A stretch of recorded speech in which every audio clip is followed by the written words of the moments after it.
I never thought kindness could cost me everything, but on a cold Tuesday night in November, it almost did.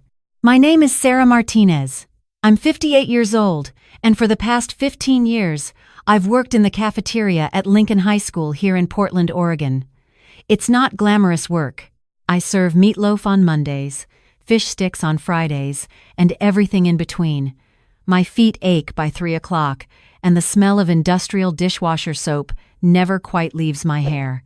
But it pays the bills. Barely. After my daughter Elena moved to Seattle for college 3 years ago, the apartment felt too quiet. The extra bedroom gathered dust. I'd pick up overtime shifts just to avoid coming home to the silence. That's how I got to know David. David Kim was the night janitor, a quiet man, maybe in his early 60s, with salt and pepper hair and glasses that were always sliding down his nose. He pushed his cleaning cart through the halls after everyone left, mopping floors and emptying trash bins like a ghost.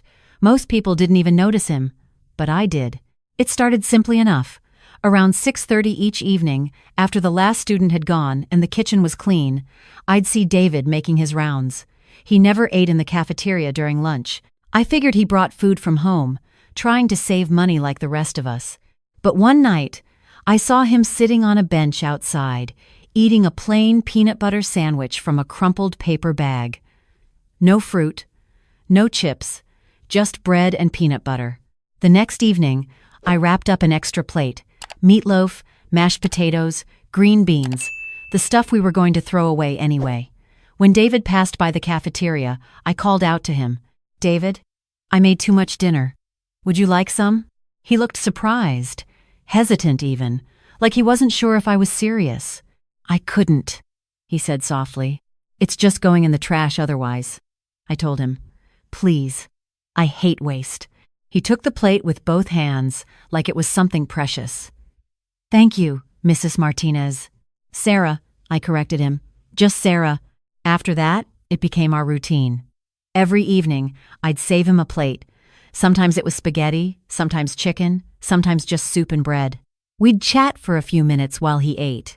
He asked about Elena, how she was doing in Seattle. I asked if he had family. He'd get quiet then, changing the subject. I didn't push. Everyone's got their reasons for privacy. 6 months ago, everything changed when our new principal arrived.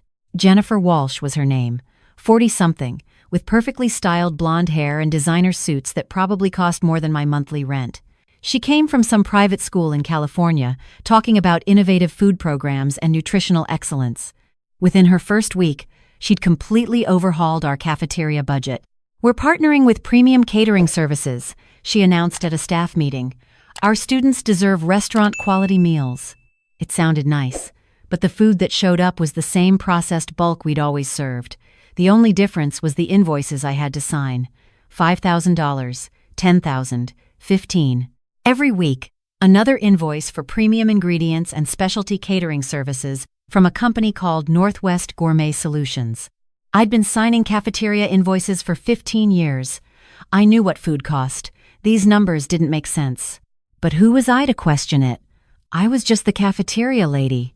Principal Walsh had a master's degree from some fancy university. She smiled at me with her perfect white teeth and said, "Just sign here, Sarah. The school board has already approved everything." So I signed. Every week, I signed. It was a Thursday evening in early November when David changed everything. I'd just wrapped his dinner, chicken teriyaki over rice with steamed broccoli, when he appeared in the cafeteria doorway. But something was different. He wasn't pushing his cart. His hands were shaking slightly, and he kept glancing over his shoulder. "Sarah," he said quietly, "can we talk? Somewhere private?" My heart started beating faster. In all our evening conversations, David had never sounded like this. Urgent, almost frightened. "Of course. What's wrong?" He looked around the empty cafeteria, then back at me. "Those catering invoices you've been signing, the ones from Northwest Gourmet Solutions." I froze. "What about them? That company doesn't exist." I stared at him. "What do you mean it doesn't exist? I've signed dozens of invoices." "I know." David pushed his glasses up his nose, a nervous habit. "Sarah, I need to tell you something. But first, I need you to trust me. Can you do that? Something in his voice made me nod. I wasn't always a janitor, he said. Before this, I was an investigative journalist. I worked for the Portland Tribune for 23 years. I exposed corruption, government officials taking bribes, corporations dumping toxic waste, that kind of thing. I couldn't speak. This quiet man who ate my leftover meatloaf had been a journalist? 5 years ago, I investigated a fraud ring operating in public schools across the Pacific Northwest, officials embezzling money through fake vendor contracts. I had evidence, witnesses, everything. But before I could publish, someone broke into my apartment. They knew things about my family, about my daughter in Chicago. The FBI put me in witness protection until the trial. After it was over, I couldn't go back to journalism. Too many people wanted revenge. So I took this job. New name, new identity, invisible work. My mind was reeling. David, why are you telling me this? Because I recognize the pattern, Sarah. Principal Walsh isn't who she says she is. I've been doing some digging on my own time. Her real name is Jennifer Holloway. She's done this before. 3 different schools in California, 1 in Washington State. Always the same method. She gets hired, sets up fake catering contracts, forges invoices, and has the cafeteria manager sign them. Then she embezzles the money and moves on before anyone notices. I felt sick. But I signed those invoices. They have my signature. Exactly. You're the fall guy. When the audit happens, you'll be the one holding the bag. You approved the payments. Your name is all over the paperwork. But I didn't know.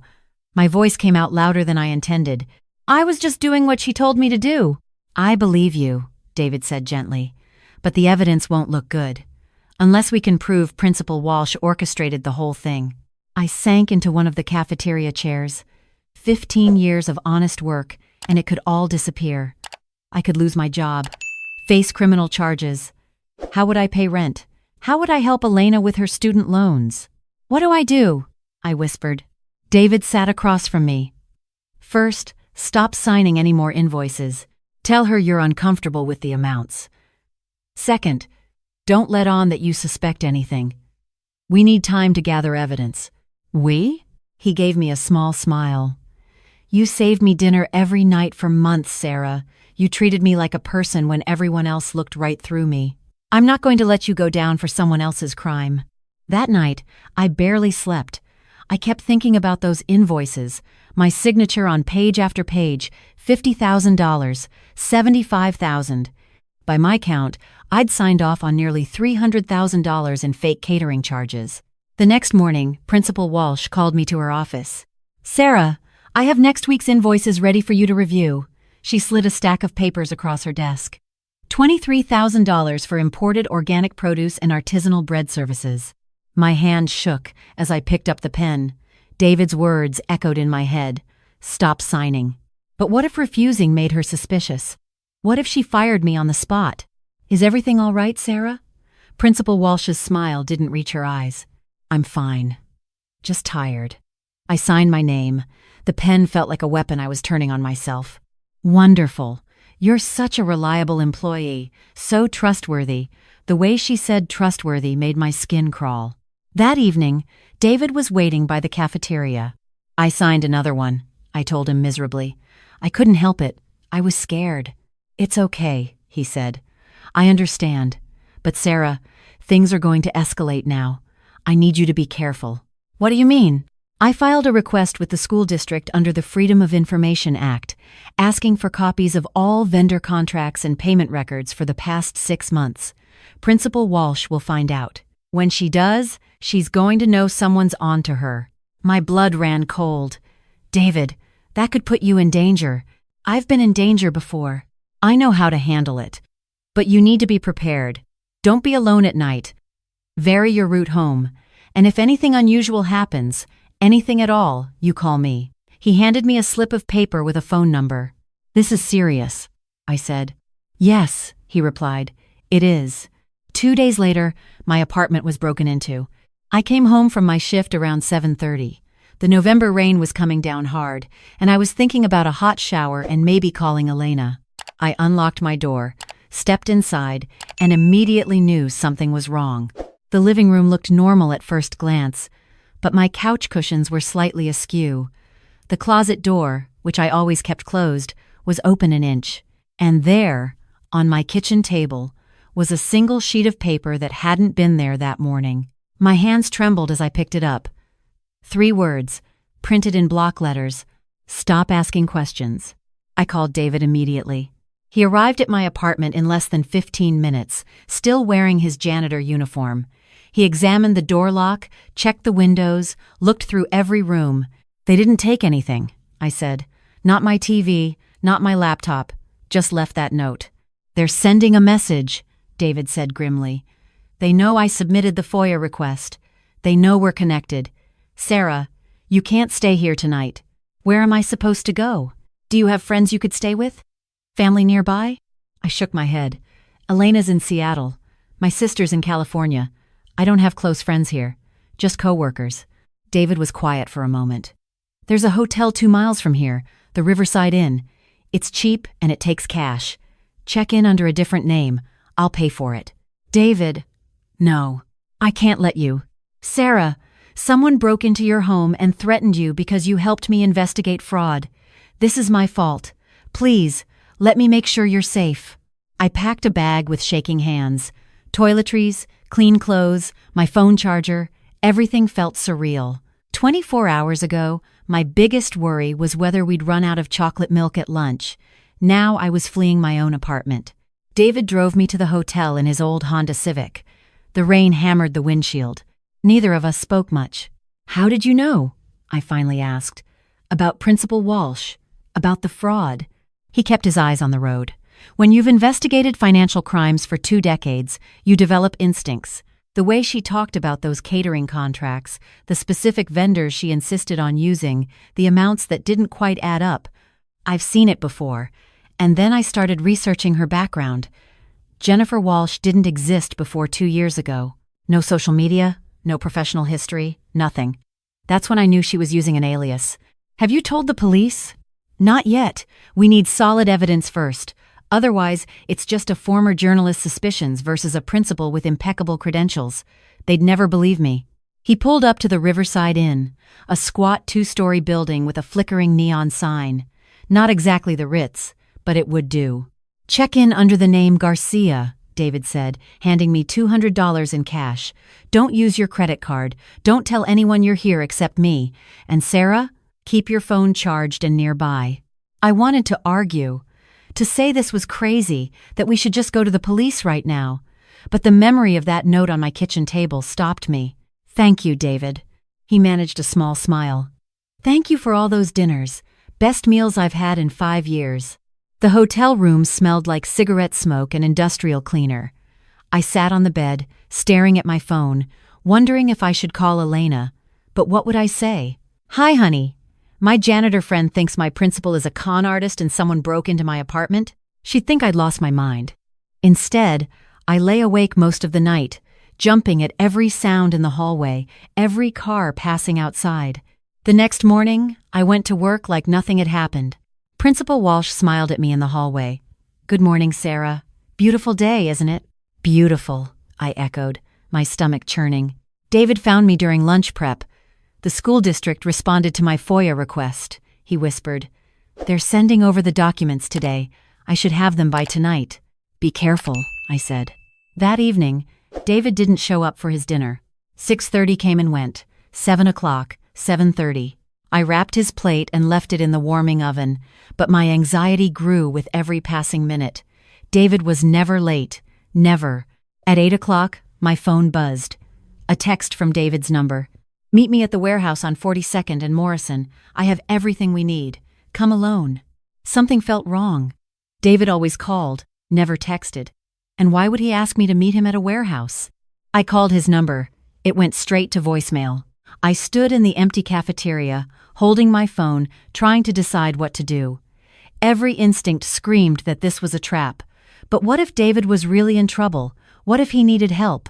I compromised. I'd drive to the warehouse but wouldn't go in alone. I'd call the police if anything looked suspicious. The warehouse district was dark and mostly abandoned. Graffiti covered the walls, and broken glass crunched under my tires as I pulled up to the address.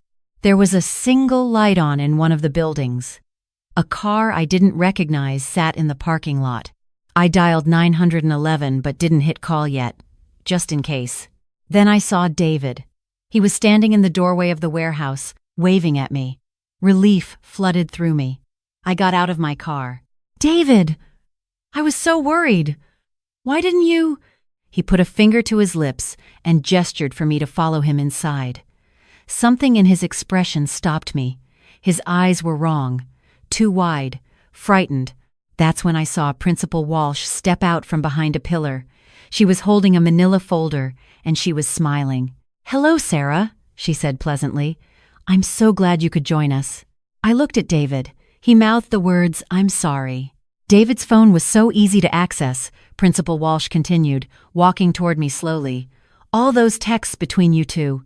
Very touching, very problematic." My hand tightened around my phone, my thumb hovering over the call button. "I wouldn't do that if I were you." Principal Walsh's voice turned cold. "Here's what's going to happen, Sarah. You're going to sign a confession stating that you created the false invoices, that you pocketed the money, that you acted alone. I didn't. I know you didn't.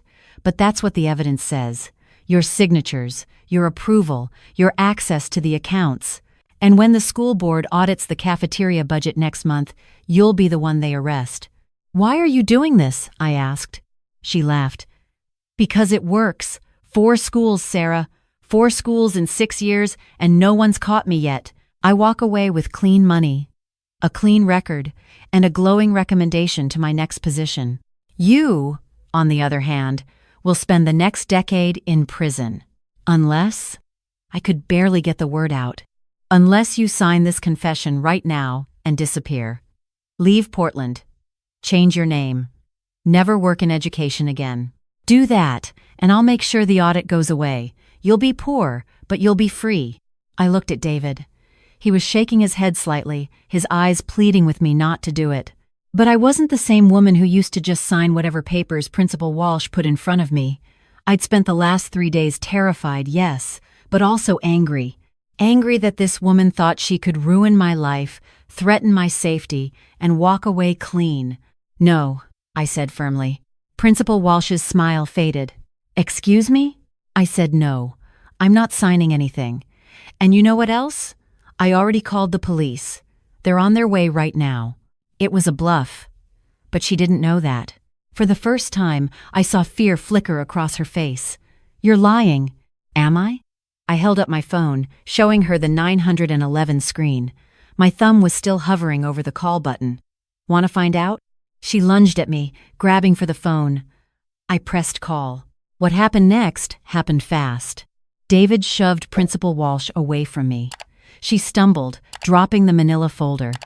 Papers scattered everywhere. She scrambled to gather them, but David was faster. He snatched up half the documents while I spoke to the 911 operator.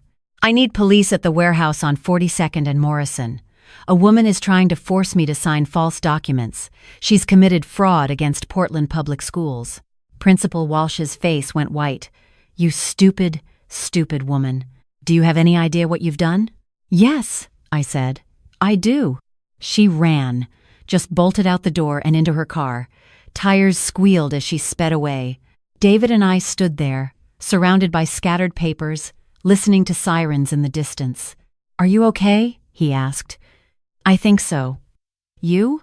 She grabbed me after work, took my phone, said she'd hurt you if I didn't cooperate. He looked at the documents in his hands. "But Sarah, look at this. These are the originals. Real signatures. Bank statements. Wire transfers to offshore accounts. This is everything we need." The police arrived 4 minutes later. Then the FBI. Apparently, David's old contact at the Bureau had been monitoring the FOIA request. When he heard about the warehouse meeting, he'd already dispatched agents. They caught Principal Walsh at the airport. She was trying to board a flight to Mexico with $200,000 in cash and 3 different passports. The next week was a blur. Interviews with investigators, meetings with lawyers from the school district. The local news ran the story. Principal arrested in school fraud scheme. My face was on TV, but this time as the whistleblower who helped expose the crime, not the scapegoat. The school board apologized profusely. They offered me a settlement for emotional distress. They also offered me a promotion to food services director for the entire district, with a salary that made me cry when I saw the number. "You showed integrity and courage," the superintendent told me. "We need people like you in leadership." David's story came out too. The media loved it. Retired journalist working as janitor helps expose corruption. The FBI formally released him from witness protection. His old newspaper offered him a consulting position. He didn't have to hide anymore. 2 weeks after Principal Walsh's arrest, I was back in the cafeteria, but this time planning menus for all 15 schools in the district. David stopped by with his cleaning cart, like old times. "I saved you dinner," I told him, handing over a plate. "Pot roast, roasted potatoes, glazed carrots. Old habits die hard." He smiled. "Best part of my day, Sarah. Always was." We sat together in the quiet cafeteria, eating dinner like we had 100 times before. "I've been thinking," David said, "about what you said to Principal Walsh. When you told her no, I was terrified." "You didn't sound terrified. You sounded strong, like you'd finally had enough of people pushing you around."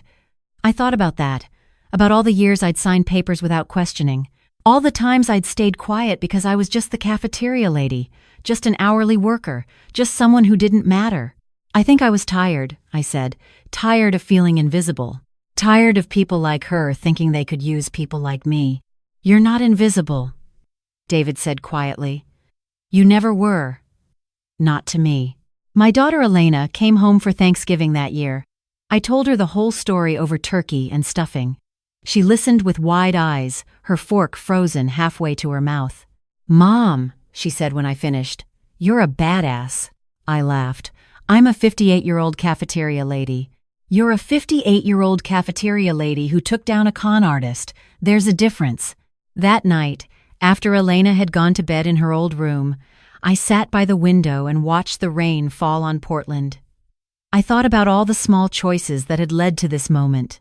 Saving dinner for a lonely janitor, asking questions about invoices that didn't make sense, refusing to sign a false confession even when I was terrified. David called it kindness. But maybe it was something else. Maybe it was just recognizing that we're all connected, that the person pushing a cleaning cart might be someone extraordinary, that the person serving your lunch might have more courage than you'd ever know. 3 months later, David and I were having our usual evening dinner when he said something unexpected. "I'm going back to journalism, part-time consulting for the Tribune. They want me to investigate financial crimes in public institutions." "That's wonderful, David. But I'll still be here for dinner, if you'll have me." I smiled. "I'll always have dinner for you." He hesitated, then added, "My real name is David Chen. I thought you should know. No more aliases. No more hiding." "Sarah Martinez," I said, shaking his hand formally. "Pleased to meet you, David Chen." We laughed. And in that moment, in the empty school cafeteria with its fluorescent lights and smell of industrial cleaner, I felt something I hadn't felt in years. I felt seen. Because that's what kindness really is, isn't it? Not just giving food or money or help, it's seeing people, really seeing them. Recognizing their humanity when the world tries to make them invisible. I saved David's dinner every night for months, never expecting anything in return. And in the end, he saved me. Not because he owed me, but because when you treat people with dignity, when you offer kindness without conditions, it creates something powerful. It creates the kind of connection that can change everything.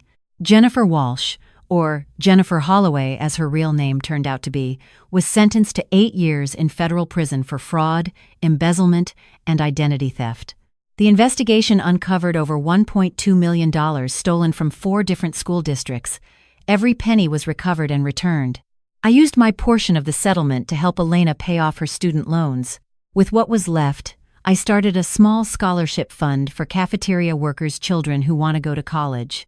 David and I still have dinner together 3 times a week. Sometimes we talk about work, sometimes about the news. Sometimes we just sit in comfortable silence. 2 people who understand what it means to be overlooked, underestimated, and ultimately, triumphant. Last month, a young custodian started working at Lincoln High. He's quiet, keeps to himself, eats lunch alone on a bench outside. Yesterday, I wrapped up an extra plate of chicken and rice. I made too much, I told him. Would you like some? He looked surprised, like no one had offered him kindness in a long time. Thank you, he said softly. What's your name? I asked. Marcus. Well, Marcus, I'm Sarah. If you ever need anything, you just let me know. Because you never know who you're helping. You never know whose life you might save by simply paying attention, by treating people like they matter. That homeless man sitting outside the library, that janitor mopping your floors, that cafeteria worker serving your lunch, they might be exactly the person you need when your world falls apart. So be kind. Always. Not because it might benefit you someday, but because everyone, absolutely everyone, deserves to be seen,